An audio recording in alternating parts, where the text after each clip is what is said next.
Kama ni mara ya kwanza kutembelea YouTube channel yetu, tafadhali subscribe, like, share na comment.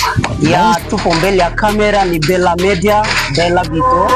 Then leo tuliweza kutembelea kanisa la Baptist, Grace Life Baptist.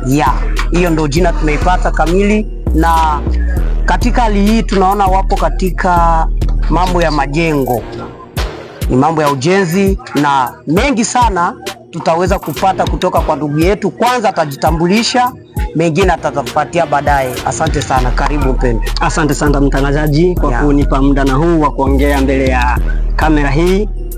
Kweli kwa majina naitwa Eric Mode, ni Mkristo wa Grace Life Baptist Tongogara, inapatikana section 6. Nadhani kanisa hii mnaiona jinsi imejengwa. Kanisa imejengwa kwa mikono yetu sisi wenyewe kama Wakristo wa Grace Life Baptist, bila kupata msaada kwa mtu yeyote. Najua kuna viongozi hapa wanaotumika na sisi kama vijana.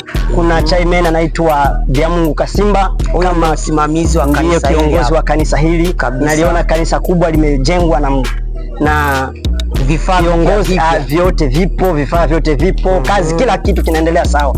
Mwenye anafanya kazi hapa ni chairman anaitwa Kasimba Biamungu, na makamu wake ni ndugu Samia, Sami Sami Binwa, na kiongozi nao muona mbele yenu hapa ni anaitwa Eric Mode, vile vile kama jinsi nimeshatoka kujitambulisha. Na mimi ndio nasimamia vijana katika kanisa hili, na kuna msimamizi wa vyombo hapa ama conductor anaitwa Nyoranto, Patrick Nyoranto. Ni mtoto wa nyumbani ya Grace Life Baptist, anaishi hapa Tongogara. Hii kanisa inapatikana kwenye section 6. Tunamwona ndugu Peter kama evangeliste, kuna ndugu Peter anaitwa evangeliste, kuna mama anaitwa Esperance kama secretary wa kanisa, tuna mama kama mkurugenzi wa kanisa anaitwa mama Francine ama mke wa Janvier, na kuna wengine madepartment fulani. Kuna ndugu anaitwa Siri anasimamia vijana, protocol ya vijana. Kuna wengine mashemasi wanaitwa Maloke Sulemani, baba yake ya Debaba, shofere wa gari.